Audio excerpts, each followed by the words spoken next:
Rebecca, I'm not going to spoil the whole book here, so I'll skip over a couple of the really interesting chapters in the interest of time here.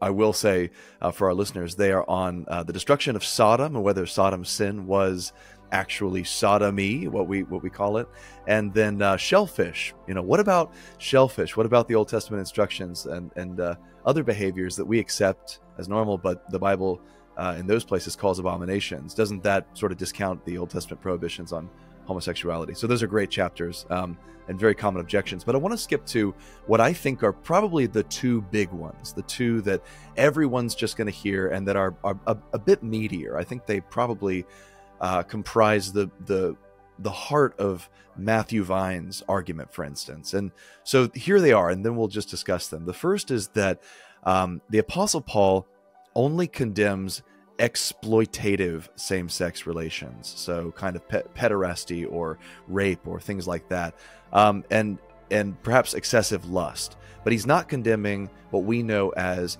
same-sex orientation and consensual, loving, permanent relationships. So this is one claim. The second claim is very similar or related, and that's that homosexual orientation as a life orientation, something that you're consistently and stably feeling your whole life long. That's largely a modern category, and the ancients didn't really know about it. Those authors weren't really addressing that.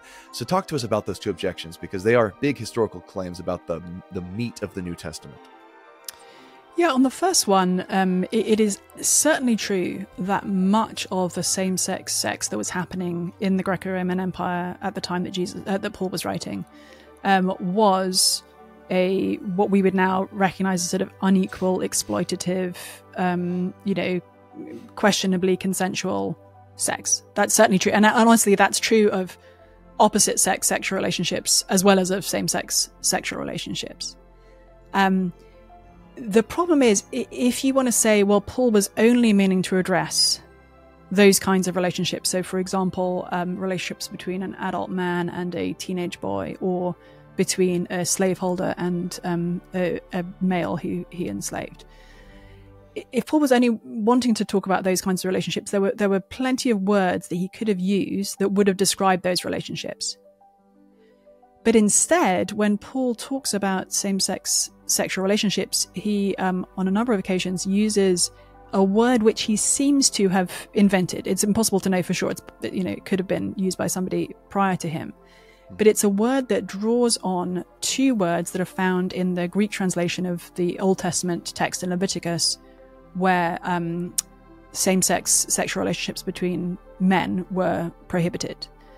So again, we'll need to go like a teeny bit technical to understand the full scope of this, because number one, whereas the Old Testament is written originally in Hebrew and the New Testament in Greek, actually most Jews of Jesus and Paul's day were reading the Old Testament in a Greek translation known as the Septuagint.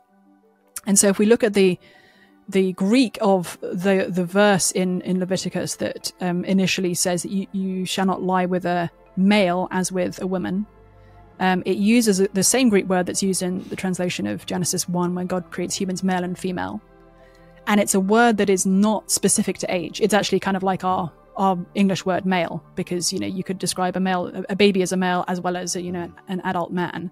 This is a blanket prohibition on any sexual relationship between a man and somebody of their same sex, regardless of their age, regardless of their status or situation or anything else. And Paul takes that male word and another word found in that verse, which is essentially translated bed. So you could roughly translate his new word as sort of male bedders. And that is what he specifically condemns. So again, he could have used one of the words that was used to describe, for example, an adult man having a relationship with a teenage boy. But he doesn't.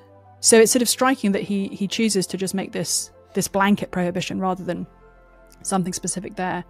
He also, in Romans chapter 1, which is one of the most famous texts where Paul is specifically speaking to same-sex sexual relationships, he calls out female-female relationships as well as male-male relationships. And whereas there was a strong cultural norm of men having unequal relationships of that kind, actually when it came to women, there was much less of an understanding that it was sort of a potentially unequal or hierarchical exploitative relationship. So that the argument that that's all Paul is talking about is very much called into question when he mentions women. And in that text, he's also speaking about the mutual nature of these relationships.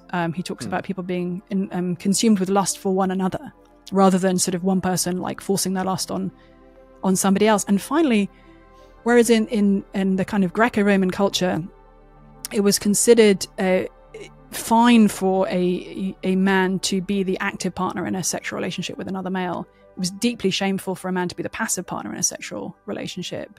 And that was kind of the boundary, that was the concern that Greek or Roman thinkers would have had. Paul doesn't seem to have any concern about whether you're the active or the passive partner. It's just a blanket prohibition on any kind of same-sex sexual relationships.